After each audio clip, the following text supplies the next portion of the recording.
Acompáñenme, hermanos, vamos al Salmo 1, estamos estudiando allí. Quiero aprovechar lo más que se pueda el tiempo. Al final recuerden que tenemos ese tiempo de oración que siempre debemos disfrutar de poder orar unos por los otros, llevar las cargas unos de los otros también y compartir así de esa forma, hermanos. Y también sabemos que algo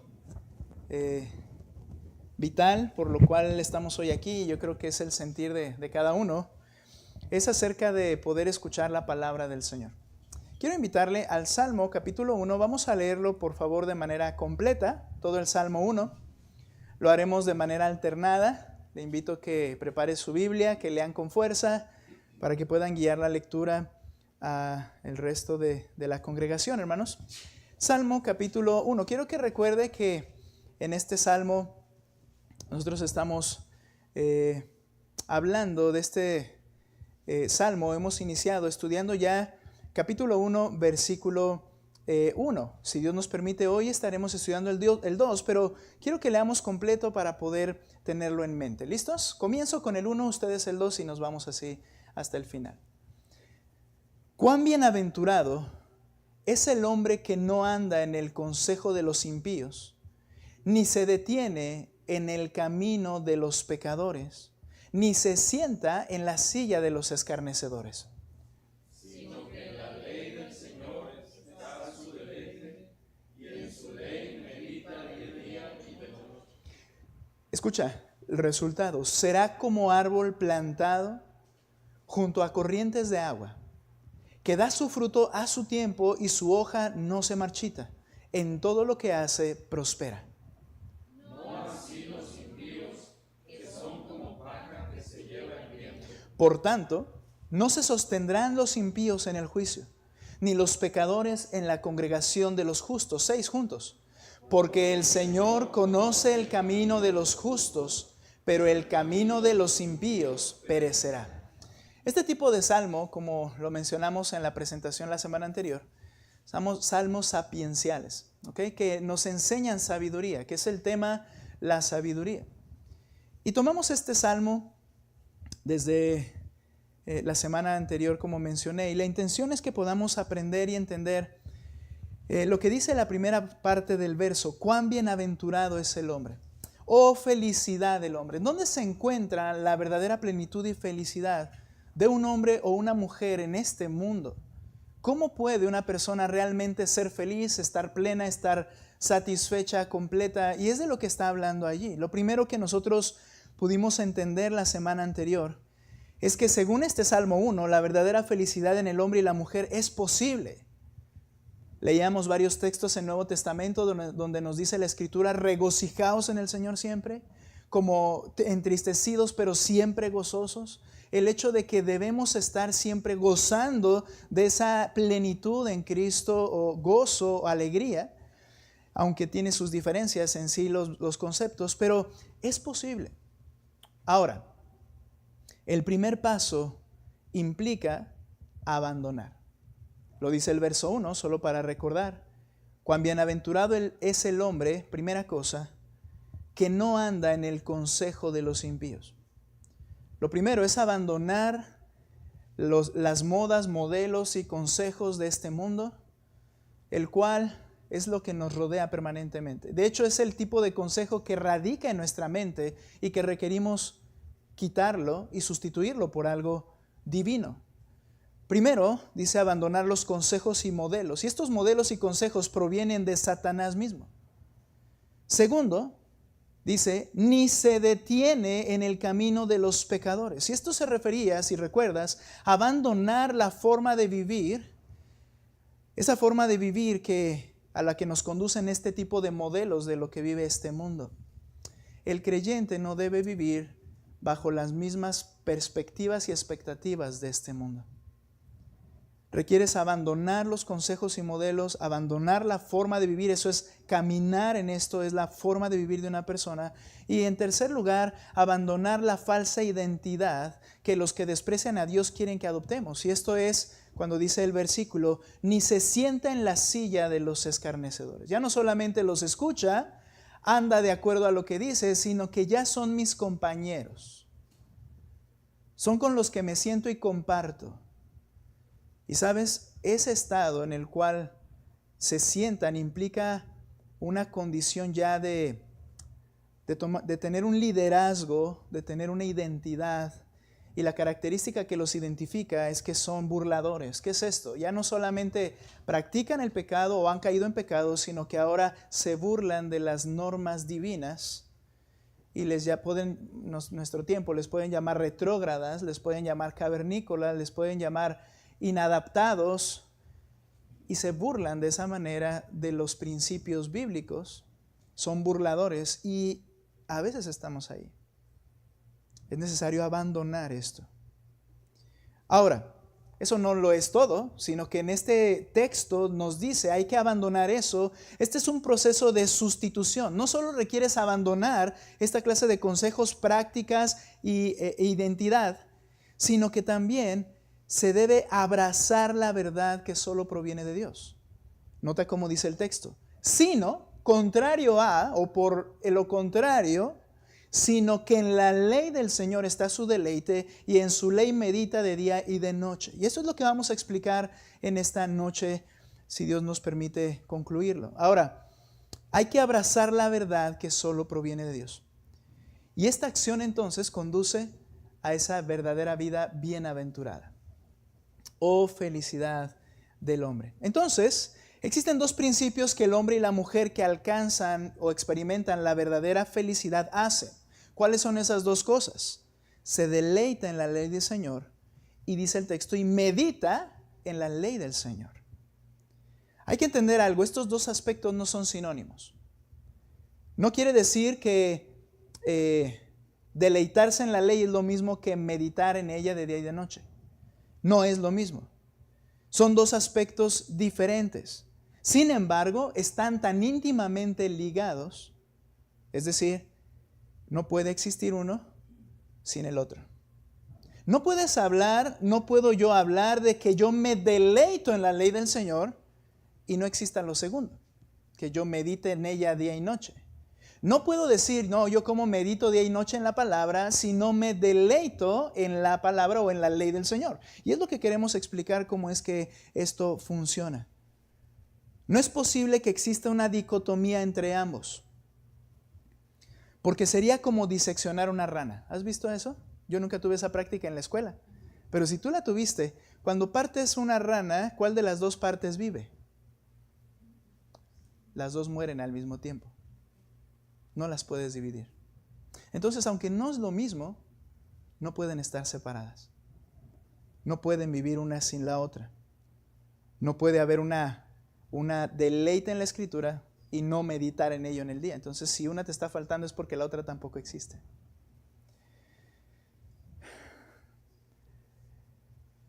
O dicho de otra manera, no son genuinas si no existen juntas. Por otro lado, según la palabra inspirada de Dios, es imposible ser verdaderamente feliz aparte o sin abrazar estas dos verdades. Mira, aquí hay un engaño que suele afectar nuestro evangelismo. Y ese engaño es que vemos a las personas supuestamente felices, plenas. Este es un engaño. Porque según la Escritura, si no es abandonando esto y abrazando lo otro que está diciendo, simplemente no hay una bienaventuranza, no hay felicidad del hombre, no existe. Es algo efímero, es algo no permanente, es un engaño, literalmente. Entonces, este salmo nos enseña que solamente abrazando estas dos verdades el hombre puede ser feliz. Este salmo nos enseña en esa sabiduría infinita de Dios, que fue el que lo inspiró, cuál es el único camino para que el hombre necesitado de plenitud, satisfacción y felicidad pueda realmente experimentarla. Se requiere abrazar la verdad revelada de Dios, renunciando al engaño de este mundo. Entonces, nuestro tema hoy es, ya dije muchos temas, no, ahí se los digo. Nuestro tema hoy es abrazar la ley de Cristo para encontrar la felicidad. Abrazar la ley de Cristo para encontrar la felicidad o para ser feliz. Abrazar la ley de Cristo implica dos aspectos, ya los mencioné varias veces. Primero, ¿cuál es? Deleitarse en la ley. Segundo, ¿cuál es? ¿Cuál? Meditar en la ley. ¿Ok? Ahora, vamos a empezar, hermanos. Y veamos en primer lugar que en ambas partes del texto se habla de la ley. Quiero que veas en este punto la importancia de la ley. ¿Por qué la menciona dos veces acerca de deleitarse en la ley y meditar en la ley? La palabra o la frase la ley es literalmente la Torá. Para los judíos, la Torá son los libros dados a Moisés de parte del Señor. Génesis, Éxodo, Levítico, Números, Deuteronomio. Esto es a lo que ellos llaman la ley. Después vienen los profetas y luego las escrituras. Es el compendio del Antiguo Testamento de los judíos. La palabra o la frase la Torá o la ley literalmente se refiere, escucha, a un código escrito, dice el diccionario de hebreo, un código escrito con regulaciones o instrucciones específicas. La ley, literalmente. Esta ley es dada por una autoridad con la intención de que se obedezca dicho código. Ahora, entonces, ¿a qué clase de ley nos referimos? Específicamente, las regulaciones dadas por quién. Dice, el que se deleita en la ley del Señor. Las regulaciones dadas por Dios, dadas por Yahweh, dadas por Jehová, dadas por Dios. A esa ley se refiere. Ahora, pregunta. A veces al tomar este texto decimos, hay que meditar en la palabra de manera general. Recuerda que ellos tenían la ley, las escrituras, los profetas, todo era su compendio. ¿Por qué no usar un término general y referirse a todo lo que ellos tenían en sus manos? ¿Y por qué específicamente hablar de la ley? Bueno, en el Salmo 119, por ejemplo, que es el salmo más extenso, ¿sí lo has visto? Es un acróstico. En ese acróstico se divide por cada letra del alfabeto hebreo, son 22 letras, comenzando con Aleph. Y luego vienen 8 versículos pegados en ese párrafo. Y cada palabra de esos versos iniciales, 8 versículos, comienzan con una palabra que empiece con la letra Aleph. Obviamente en el español ya se perdió eso porque tienen que traducirlo y las palabras no concuerdan. Pero si tú lo vieras en el original, comienzan con la letra, vamos a decir, nuestra letra A. Cada uno de los versos una palabra con la letra A, luego viene la letra B para nosotros, para ellos Bet, y entonces viene 8 versículos con cada palabra de inicio, la letra B. Así está organizado el Salmo 119. Son 22 párrafos con 8 versos cada uno. Pero, ¿por qué menciono esto? En este Salmo se exalta la palabra de Dios. En este Salmo el autor usa variados sinónimos. Utiliza la ley, utiliza preceptos, utiliza los testimonios, utiliza la palabra, utiliza los juicios, los mandamientos, los estatutos, las ordenanzas. En fin, hay varios sinónimos para referirse a las escrituras. Pero ve conmigo al Salmo 119 y nota el versículo 1, por favor. Mira cómo inicia. Salmo 119, 1. Nota la similitud con el Salmo capítulo 1, verso 2. Verso 1 y verso 2. Cuán bienaventurado, oh felicidad del hombre. Cuán bienaventurados son los de camino perfecto, los que andan en la ley del Señor. Este texto nos dice que los que son felices, nuevamente el énfasis es que andan en la ley del Señor. ¿Qué es lo que está pasando entonces, hermanos? ¿Por qué hablar de la ley y no utilizar un término general? Porque el Salmo 1 es un contraste. Regresa conmigo al Salmo 1 y quiero que notes esto. El verso 1 y en el verso 2 hay un contraste interesante que necesitas observar. Es un poco esto de información para que lo tengas, para que te pueda ayudar. Mira lo que dice el verso 1. Cuán bienaventurado es el hombre, y lo pone en forma negativa. Salmos 119:1 dice que anda en la ley, ¿cierto? Pero este salmo primero habla de en donde no anda. Consejo de impíos, no se detiene en el camino de los pecadores, ni se sienta en la silla de los escarnecedores. Verso 2, sino, como dice el Salmo 119:1, sino que en la ley del Señor está su deleite y en su ley medita. Ahora, hermanos, en este contraste, ¿qué es lo que está contrastando? Andar en el consejo de los malos, el camino de los pecadores y esos que se complacen en esas cosas y participan con los burladores. Es un contraste porque son aquellas personas que, en pocas palabras, no están dispuestos a someterse a nadie. Ellos no se someten a ninguna ley. Ellos son soberanos de su propio mundo. Ellos andan en sus caminos, en sus propios consejos y se burlan si alguien quiere imponerles una ley que los gobierne. No quieren que nadie se meta con ellos. Hay un texto que dice, quitemos de nosotros sus ligaduras, como si pudieras hacer que Dios desapareciera. Ese es el deseo más grande de este mundo, hacer y demostrar que Dios no existe, porque eso los liberaría. Es un contraste porque estas personas no se someten a nadie y este que habla la Escritura es uno que se somete a la ley del Señor, a la ley del soberano. Para ser de aquellos que andan en la ley de Dios, como dice el Salmo 119:1, ¿qué se requiere, hermanos? Se requiere renunciar a uno mismo. Tú y yo tenemos ideas, pensamientos, las hemos aprendido, las hemos escuchado. Para someterme a alguien más, primero requiero renunciar a mí mismo. Pero quizás sigues siendo el soberano de tu propia vida. Tú determinas qué vas a hacer, todo lo pasas bajo el filtro de tus pensamientos y tú decides qué es lo mejor. Incluso llegas a decir, yo creo que Dios dice. ¿Y tú quién eres para determinar qué Dios dice? Pero tú y yo nos sentimos soberanos de nuestra propia vida. Para poder andar en la ley de Dios, se requiere renunciar a uno mismo. Y lo que dice el texto 1 que leímos en el Salmo, renunciar a los modelos de este mundo. Dejar de ser soberanos de nosotros mismos para someternos y obedecer a alguien más. ¿A quién? Al soberano del universo. Se requiere que renuncies a ti mismo.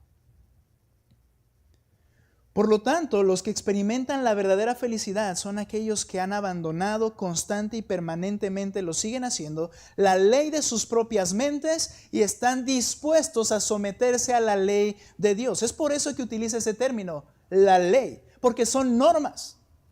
Son maneras de hacer las cosas que el Señor no da margen, sino que dice, yo quiero que lo hagas de esta manera, y tú estás dispuesto, o te sometes a tu propia voluntad. Los que experimentamos o los que experimentan la verdadera felicidad, abandonamos permanentemente la ley de nuestras propias mentes y buscamos someternos al Señor. Ahora, debo decir algo acerca del argumento de que ya no estamos bajo la ley, sino que tenemos libertad en Cristo. Esta frase, hermanos, esta idea, ¿cuánto daño ha hecho a nuestras propias iglesias? Ya no estamos bajo la ley, sino que tenemos libertad en Cristo. Ve conmigo a Judas capítulo 1, verso 4. No pierdas ahí Salmos. Judas 4, he leído este texto algunas veces, creo que es apropiado en este momento por lo que estamos mencionando. Y mira lo que dice este texto. Judas 4. Pues algunos hombres se han infiltrado encubiertamente. Ahora, ¿cómo sucede esto en una iglesia? Recuerda que Judas son de los escritos posteriores, casi de los últimos, cuando las iglesias ya están en funcionamiento. ¿Cómo alguien puede introducirse o infiltrarse encubiertamente? ¿Acaso tenemos algún tipo de señal o algún tipo de marca que le ponemos a los que son de nosotros? Si no, ¿cómo se puede infiltrar a alguien? Bueno, diciendo que es cristiano, diciendo que ha creído lo que decimos que creemos, y entonces entrar a la comunidad de las iglesias cristianas, ¿no? Y estar allí y comportarse en la medida de lo posible como un cristiano. Sin embargo, nota lo que sucede con estas personas. Se han infiltrado encubiertamente, los cuales desde mucho antes estaban marcados para esta condenación. Esto implica que a Dios no se le pasa absolutamente nadie.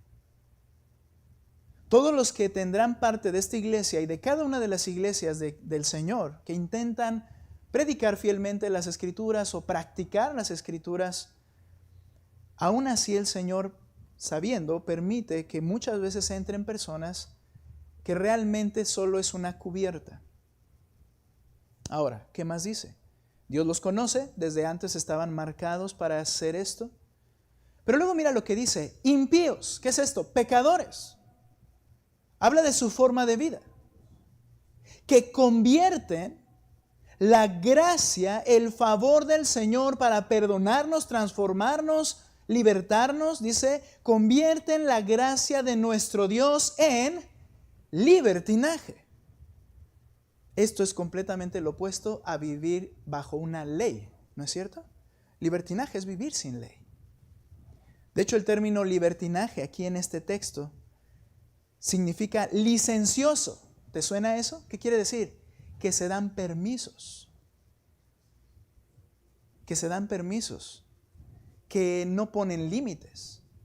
Si no hay una ley, entonces yo decido y yo digo, no, es malo y yo puedo hacerlo. Y yo me estoy rigiendo por mis propios argumentos, mi propia ley, y me doy licencias. Me permito cosas. ¿Y qué es lo que sucede comúnmente? He dicho esto, nosotros no los podemos ver, pero viven de una manera como no son creyentes en lo privado. Pero si en un momento dado se le confronta, la persona va a decir, es que tú no tienes por qué decirme nada. ¿Quién es el que le dio permiso? Él mismo se los da.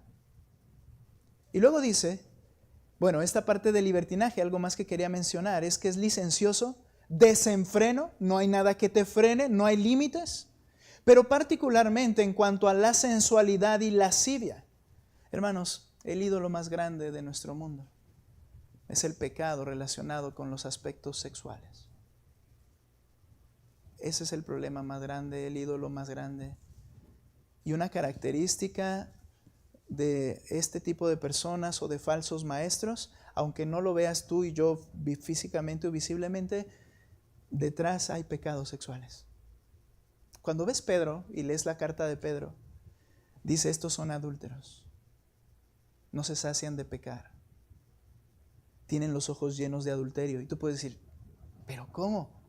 Es verdad. Y eso los dirige en su vida. Y no es tan fácil verlo porque obviamente no es un pecado que lo van a practicar a vista de los demás. Pero hay este tipo han llegado a ese punto porque no tienen ley. Y siempre argumentan, estamos bajo la gracia, libertad en Cristo. Y hay problemas sexuales en sus vidas. Ahora, sigue diciendo el texto. Impíos que convierten la gracia de nuestro Dios en libertinaje. ¿Y qué hacen? Y niegan, y mira el término interesante que diga esto, niegan a nuestro único soberano. ¿Qué es esto? El que pone las leyes. No hay rey para ellos. Niegan que hay alguien sobre él, o por lo menos, ¿cómo lo niegan? Quizá no dicen Dios no existe, pero ¿cómo lo niegan? Simplemente no haciéndole caso y no obedeciéndole, y están negando su soberanía. Dice, niegan al único soberano y Señor. ¿Quién es este? Jesucristo. Aquí me llama mucho la atención. Estamos en Cristo y Él sigue siendo el soberano, es decir, el que pone las leyes. Este texto que estamos estudiando, que se deleita en la ley del Señor y en su ley medita, estamos hablando ahora de la ley de Cristo, porque Él es el soberano que pone las reglas. Ahora, ser cristiano es precisamente lo opuesto. Ser verdaderamente cristiano es someterte a Cristo. Es someterte a sus instrucciones. Cristo dijo en aquella última escena en Mateo 28, toda autoridad me es dada, por tanto, y da una orden. Y luego dice, enseñen que guarden todo lo que les he mandado, mi ley. Él establece su ley y dice, enséñalos para que la guarden, la obedezcan, se sometan a esa ley. Eso es ser cristiano. Ahora, por eso explico el término de la ley. ¿Por qué usar este término? Porque es un contraste con los que no tienen ley. Pero el genuino creyente y aquel que va a la felicidad y experimentar la felicidad se somete a una ley. Y dice entonces el texto, en segundo lugar, habiendo explicado la importancia de la ley, ¿qué es lo que hace esta persona? Dice el versículo, sino que en la ley del Señor está su deleite. ¿Te deleitas en la ley del Señor? Mira, deleitarse no es oír complacientemente la palabra de Cristo. Te estoy diciendo primero lo que no es. Deleitarse no es oír con buen deseo, buena voluntad, con buena disposición. No es oír complacientemente la palabra de Cristo. Si te preguntasen, ¿te deleitas en las Escrituras? ¿Qué responderías? Algunas probables respuestas que creo que serían muy comunes, o una respuesta casi inmediata sería, sí, es hermosa la palabra de Dios. Quizá diría, pastor, no imagina cómo me siento al escucharla, me hacía falta. O quizá dirás o dirán, sí me gusta ir a la iglesia, me gusta oír la Biblia. Alguien me decía esa parte, me gusta estar con los hermanos y oír de esto. Eso no es deleitarse. Debemos atender a la advertencia que aparece en Ezequiel. Este texto siempre lo he tenido en mi mente como predicador también. Mira, por favor, ve conmigo Ezequiel capítulo 33.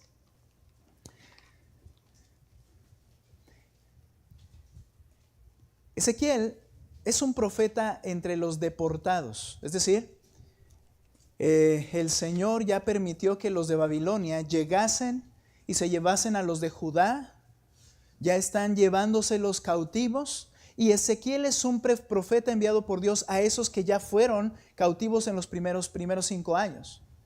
Entonces, cuando Ezequiel escribe, el Señor le habla que les predique, le advierte algo a Ezequiel, que esos deportados a quienes les iba a predicar, mira lo que dice Ezequiel 33, ahora sí, versículo 30. Ezequiel 33, 30. Pero en cuanto a ti, hijo de hombre, los hijos de tu pueblo hablan de ti junto a los muros y en las entradas de las casas. Mira, esta es una escena patética, pero que se repite hoy en día en las iglesias. Criticaban, se juntaban y criticaban al que estaba predicando, quién era Ezequiel. Él les anunciaba y les decía, Jerusalén va a ser destruida, porque todavía no había sido destruida. Fueron los primeros en ser llevados cautivos y todavía Nabucodonosor no había llevado a cabo una destrucción total. Ellos pensaban, vamos a regresar. Jeremías les estaba predicando y les decía, 70 años van a estar fuera. No, vamos a regresar. Y Ezequiel les empieza a predicar lo mismo y se juntaban y hablaban de él, se burlaban de él, del que estaba anunciando o predicando. Después, nota lo que dice. Hablan el uno al otro, cada cual a su hermano diciendo, esto es un poco con sarcasmo, pero mira lo que dice, cómo se hablaban entre ellos. Vengan ahora y oigan cuál es la palabra que viene del Señor. Si lo aplicáramos a la iglesia, sería algo como esto. Vamos a la iglesia. Vamos a escuchar las Escrituras. En la semana o quizá al escuchar algo no les parezca, critiquen o lo que sea, pero al final viene como una idea de juntarnos. Vamos a escuchar, vamos a oír qué dice el Señor. Y todo hasta ahí parece no malo, no raro, pero mira lo que sigue diciendo. 31. En los ojos del profeta le dice Dios, y vienen a ti como viene el pueblo, y se sientan delante de ti como pueblo mío. Oyen tus palabras, pero aquí está la cosa, y no las cumplen. ¿Por qué? porque siguen los deseos sensuales. ¿Recuerdas, Judas? Libertinaje. Siguen los deseos sensuales expresados por sus bocas y sus corazones andan tras sus ganancias. Y tú eres para ellos como la canción de amor, que uno tiene una voz hermosa y toca bien un instrumento. Oyen tus palabras, pero no las ponen en práctica. Y cuando esto suceda, como ciertamente sucederá, sabrán que hubo profeta en medio de ellos. Fíjate lo irónico de todo esto y lo patético, porque crudamente el Señor expresa cómo estaban comportándose. Estas personas hacían todo esto, se juntaban, escuchaban, alababan, pero no obedecían, porque al final seguían sus propios deseos sensuales expresados por sus convicciones, y su corazón siempre va tras sus propias ganancias.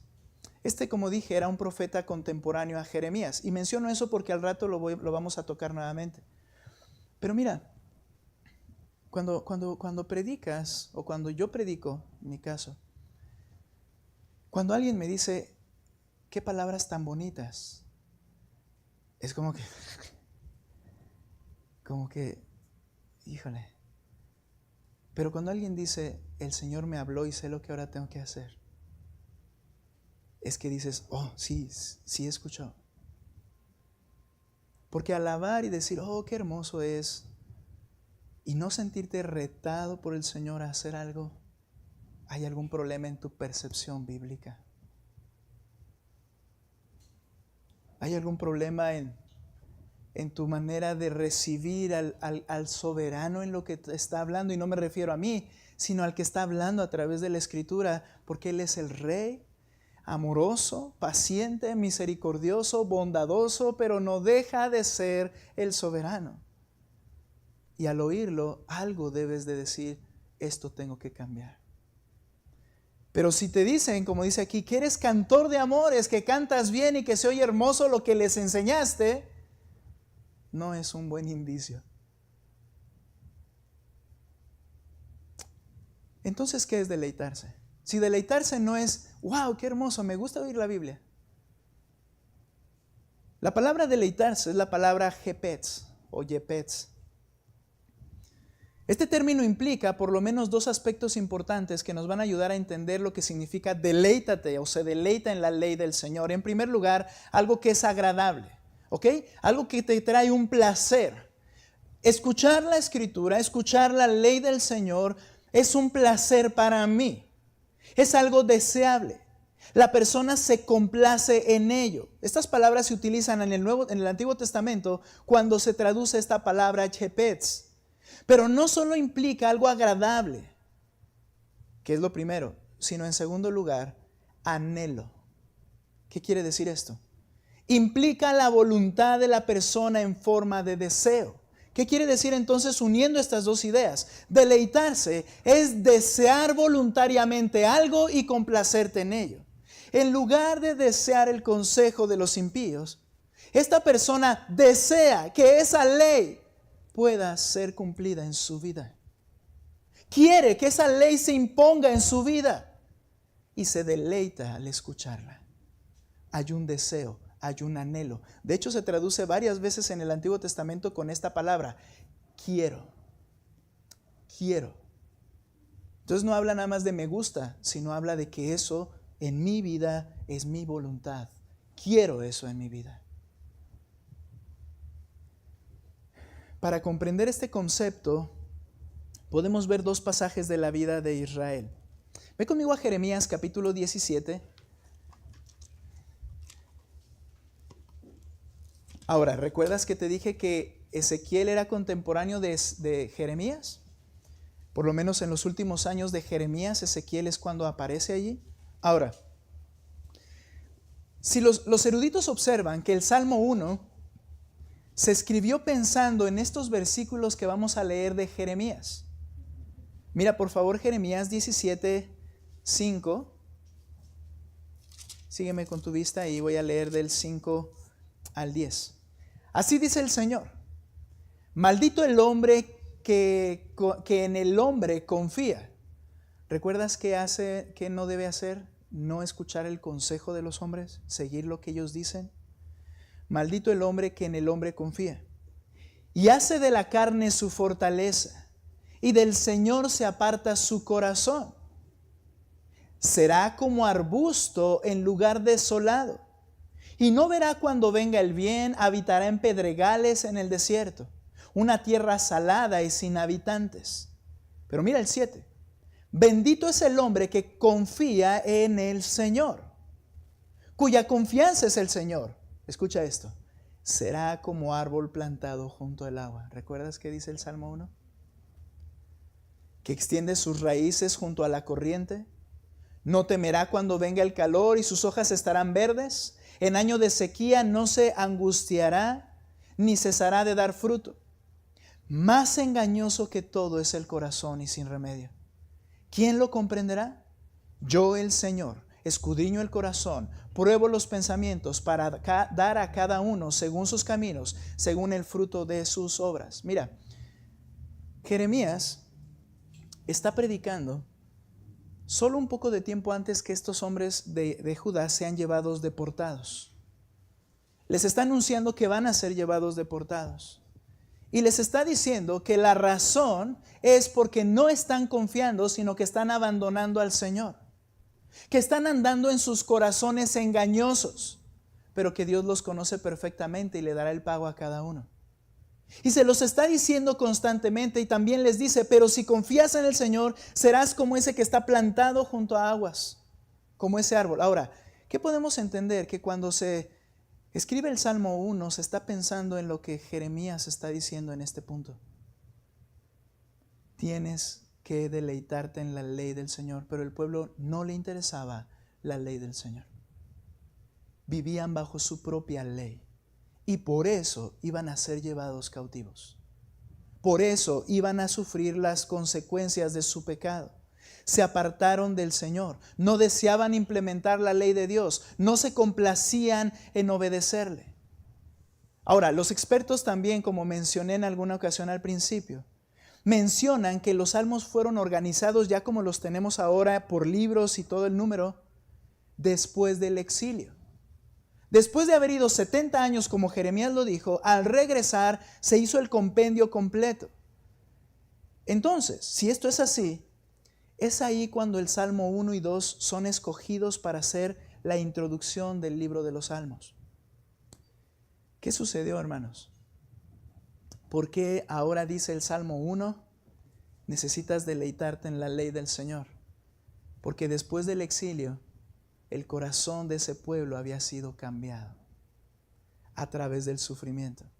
Ahora reconocían que la razón de todo lo que habían pasado, de estar secos como la paja, como menciona allí, es por haber abandonado la ley del Señor y seguir los consejos perversos de este mundo. El corazón de ellos cambió. Y entonces ponen el Salmo 1 como una introducción perfecta para decir: necesitas deleitarte en la ley del Señor. Necesitas que ella sea la que quieras que gobierne tu vida. Porque la habían abandonado y habían sufrido las consecuencias. Nota cómo su corazón cambió. Nehemías capítulo 8. Ve conmigo a ese texto. Esdras, Nehemías, allá me ando yendo más adelante. Lo curioso aquí es que, por cuestión de las fechas, ¿verdad? Pero Nehemías es posterior a Jeremías en la historia. Ahora, nota Nehemías capítulo 8, después del exilio, después de 70 años que se cumplieron, después de que se cumplió lo que Ezequiel dijo y fueron destruidos literalmente toda su nación. Mira lo que dice el capítulo 8, verso 1. Todo el pueblo se reunió. Y mira cómo habla de la voluntad de los hombres. Como un solo hombre, es decir, tenían un mismo deseo. Dice: en la plaza que estaba delante de la puerta de las aguas. Y escucha estas palabras. Y pidieron, el pueblo pidió al escriba Esdras que trajera el libro de la ley de Moisés que el Señor había dado a Israel. Algo que no deseaban. Algo que habían incumplido, algo por lo cual habían encarcelado a Jeremías, lo habían azotado, le habían hecho muchas cosas, lo querían matar porque les hablaba de la ley y ellos no querían oírlo. Ahora, después de 70 años, quizá una nueva generación en muchos de ellos, pero Dios había obrado a través del sufrimiento a cambiar su corazón y ahora ellos son los que piden, trae la ley del Señor. Aquí es donde vamos a ver cómo es deleitarse en el Señor, en la ley del Señor.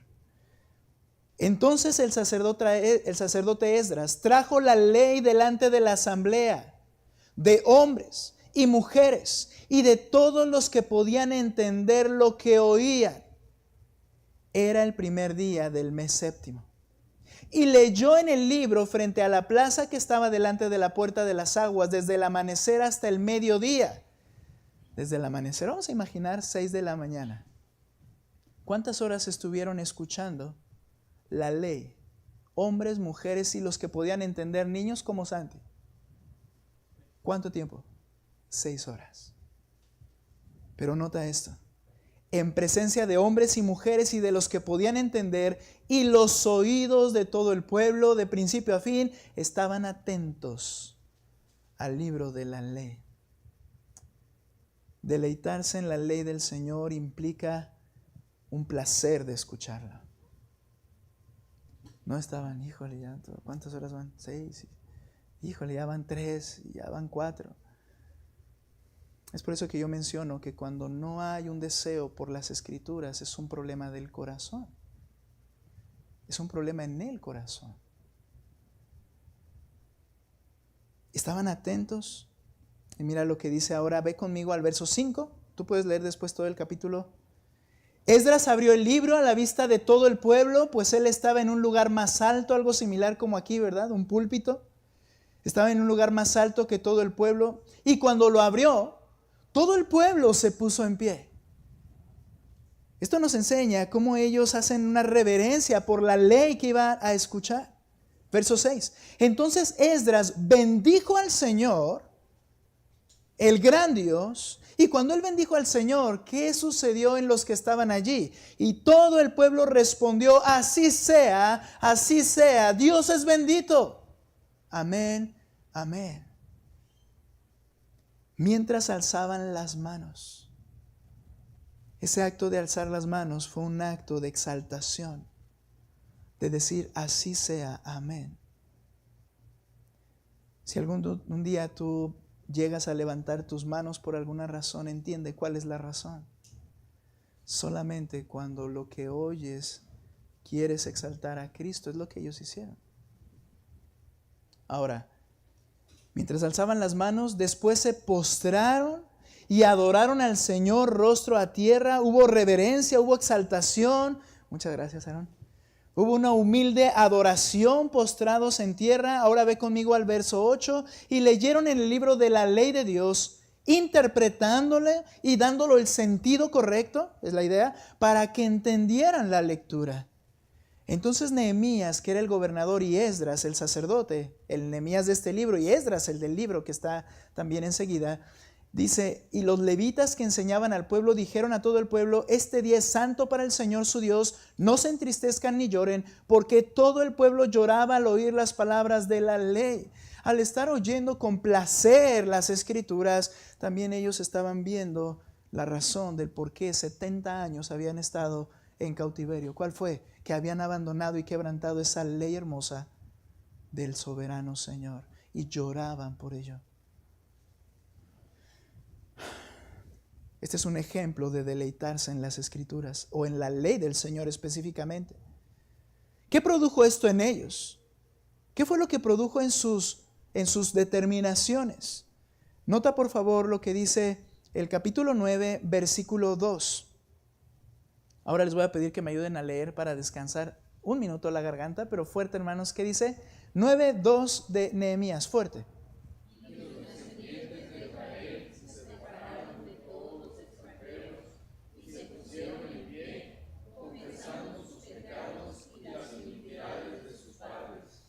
Cuando ellos oyen, confiesan sus pecados y toman decisiones de obediencia. Mira lo que dice el 9:38. Te vuelvo a decir, luego léelo completo, pero Mira el 9:38. Todo lo anterior ahí que ves en forma de verso es la declaración de sus pecados. Confesaron sus pecados, pero mira el 9:38 allí. A causa de todo esto, dicen ellos, nosotros hacemos un pacto fiel por escrito. Y en el documento sellado están los nombres de nuestros jefes, nuestros levitas y nuestros sacerdotes. ¿Cuál fue ese pacto que ellos hicieron? Mira 9:38 ya, ahora 10, 28 y 29 ahí enseguida. Y el resto del pueblo, los sacerdotes, los levitas, los porteros, los cantores, los sirvientes del templo y todos los que se han apartado de los pueblos de las tierras para aceptar la ley de Dios, también sus mujeres, sus hijos y sus hijas, y todos los que tienen conocimiento y entendimiento, nota el 29, se adhieren a sus parientes, sus nobles, y toman para sí un voto y un juramento. ¿Cuál es este? De andar en la ley de Dios, que fue dada por medio de Moisés, siervo de Dios, y de guardar y cumplir todos los mandamientos de Dios nuestro Señor y sus ordenanzas y sus estatutos. Deleitarte en la ley del Señor implica no solo desearla, no solo complacerte en escucharla, sino desearla en tu vida. Y ellos dijeron, vamos a andar en estas determinaciones y las vamos a cumplir. Te vuelvo a hacer la pregunta, ¿te deleitas en la ley del Señor? ¿Realmente te deleitas en la ley de Cristo cuando te complaces en escucharla? Y entonces tu corazón es movido a pedir la gracia capacitadora de Dios, pues te comprometes a dar pasos de obediencia ante aquel que es el soberano, pues estás dispuesto a que Cristo sea el que se sienta en el trono de tu corazón y no tú sigas gobernando tu propia vida. Cuando esto sucede, puedes decir, te deleitas en la ley de Cristo. Si no solamente, como dice Santiago, eres un oidor que te engañas a ti mismo.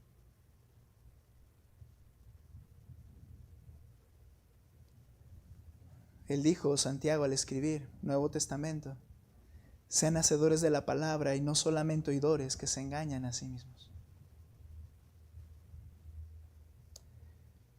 Cuando te complaces y anhelas la voluntad de Cristo, como lo estamos viendo, te deleitas, eso significa. Una nota rápida, a veces esa es la idea, ¿no? Es que hay algo que quiero que suceda, quiero la bendición del Señor, entonces como que vengo, como que escucho, como que canto, como que me gozo. Dios no puede ser engañado. Dios no puede ser burlado. Ese amoroso Señor no puede no puede unirse a ese engaño. Pero cuando eso está en tu corazón, ese deleite, escuchas, deseas, tomas decisiones y quieres hacer que esa ley gobierne tu vida, entonces viene el segundo paso, meditar en la ley de día y de noche. Y este punto es más corto. La palabra meditar es la palabra hag, una palabra onomatopéyica, es decir, que imita el rugido de un león. De hecho, en la escritura a veces aparece como el león rugió y dice esta palabra meditar, que se traduce en otros textos, hagag. Pero ¿cuál es el punto? Sencillamente significa meditar, reflexionar, pensar seriamente en algo. ¿Y cuánto tiempo? De día y de noche. ¿Por qué lo del león? Porque dicen que al meditar susurraban. Es como la idea, ese ajá, que es el ruido, es como la idea de que cuando estás oyendo algo, estás pensando en eso, dices, eso está mal, eso debo cambiar. Esa meditación llevaba a los antiguos a hacer ruidos o susurrar audiblemente y le llamaban así, ajá. El punto es que al anhelar la ley de Cristo y estar comprometido en obedecerla, es imprescindible meditar día y noche en lo que Cristo quiere que yo haga en cada aspecto de mi vida. No es solo derretirme, llorar en el templo y decir, sí, eso es lo que dice el Señor, sino que si realmente me comprometí a vivirlo, tengo que pensar en ello mañana. Porque mañana tengo que saber qué hacer con esta decisión. Tengo que saber qué hacer con estas preferencias. Tengo que saber qué hacer con estas amistades. Tengo que saber qué hacer con este pecado. ¿Y qué debo pensar? ¿Qué dice el Señor al respecto? Por eso meditas. No es una cuestión religiosa de estar diciendo textos y textos y textos. Es que quiero poner en práctica el compromiso que hice con el Señor. Debo meditar en ella de día y de noche para cumplirla. El texto primero donde aparece meditar, Josué capítulo 1, versos 7 y 8, donde dice: esta ley nunca se apartará de tu boca, sino que de día y de noche meditarás en él. ¿Para qué? ¿Para que te vaya bien? No, para que guardes y hagas conforme a todo lo que en él está escrito. Porque entonces, en pocas palabras, te irá bien. Y lo vamos a ver en el Salmo 1 posteriormente. Entonces te irá bien. Aquel que se deleita en la ley del Señor y que medita en ella de día y de noche. Como debemos terminar, quiero terminar con esto. Hermanos, como ya establecimos, es Cristo el soberano. Y la palabra de Cristo es el filtro de mi corazón, o mi corazón es el filtro de la palabra. Si el filtro de la palabra es mi corazón, entonces lo que Él dice, yo digo, bueno, yo pienso que, y ahora determino cuál es la ruta. Pero cuando la palabra de Cristo es la que yo quiero que filtre mi pensamiento, entonces yo digo, el Señor dice esto, yo lo que pienso debo pasarlo por ahí, eliminar lo que no está bien. Por eso en Colosenses 3:16 dice lo siguiente, que la palabra de Cristo habita en abundancia en ustedes, con toda sabiduría enseñándose, amonestándose unos a otros, pero también con salmos, himnos y canciones espirituales cantando a Dios, con acción de gracias en sus corazones. Esta imagen de que la palabra de Cristo habita en abundancia, la idea es que more como habitar en una casa. Y se utiliza no solo de la palabra de Cristo, se utiliza en el Nuevo Testamento de Cristo mismo, para que habite Cristo por la fe en sus corazones, Efesios. Y se utiliza del Espíritu Santo que habita en nosotros, dice la Escritura. ¿Cuál es la idea? De que la palabra o la ley de Cristo habite en mi corazón o en esta casa que soy yo. La idea es que se convierta en el dueño y señor de esa casa. Que Cristo con su ley sea el que determine qué es lo que se tiene que hacer en esa vida y no tus propios pensamientos. Que se convierta en el dueño y señor. Dicho de una manera simbólica, que no exista ninguna habitación de esa casa en la cual no pueda entrar. Sí, Señor, está bien, tú eres el soberano, pero con mis gustos no te metas. Pero con mis amistades no te metas. Pero con mis prácticas no te metas. Pero con mis determinaciones acerca no te metas. No, que habite Cristo, que habite su palabra, es que va a entrar y va a poder acceder a cada habitación de esa casa y determinar cómo debe funcionar cada área de la vida de esa persona. ¿Te deleitas? ¿Meditas? Experimentarás lo que es estar pleno en Cristo. Si no, seguiremos estando secos en algunas áreas de nuestras vidas. Creo que el hecho de ser creyente genuino no te garantiza que esto esté sucediendo en tu vida. Necesitas deleitarte en la ley de Cristo. Y entonces meditarás en ella para cumplirla. La verdadera y plena felicidad que el hombre puede alcanzar se encuentra en relación de si es Dios quien gobierna a mi persona por medio de su ley o si es la ley mía personal la que gobierna mi vida. Es necesario abandonar las instrucciones personales, las populares también, y entonces instaurar la ley de Cristo en mi vida con un deseo genuino de que gobierne mi vida, es decir, deleitarme en Él y pensar detenidamente en ella para que conduzca cada esfera de mi vida. Qué hermosa promesa es esta, dice el Señor, porque yo te he dejado todo lo que necesitas para la vida piadosa, y aquí está. Para cada habitación de tu vida, aquí está. Pero te deleitas en Él. ¿Quieres que Él gobierne? Vamos a orar. Señor, Solo ahí podemos encontrar la plenitud. Solo cuando renunciamos al consejo que nos ha guiado durante toda nuestra vida pecaminosa, que muchas veces sigue conduciendo nuestras determinaciones y prácticas. Solo cuando abandonamos eso y realmente nos deleitamos en que tu ley sea la que gobierna, nos complacemos en oírla y queremos que nos gobierne. Y entonces necesitaremos meditar en ella. Señor, ahora entendemos que no son aspectos religiosos, que no es el mero hecho de decir, wow, qué hermoso es la Biblia, aun cuando me duerma al escucharla, que no es decir que siempre pienso en textos, aun cuando no los practique en mi vida diaria. Señor, ayúdanos a poder entenderlo y tomar decisiones. ¿Qué área de mi vida estoy gobernando por mi propio pensamiento? Y sé que está diametralmente opuesta a lo que tú dices. Es tiempo de renunciar y de deleitarnos en tu palabra. Te ruego que tú muevas ese corazón, así como cambiaste el corazón de Israel de la necedad al deleite.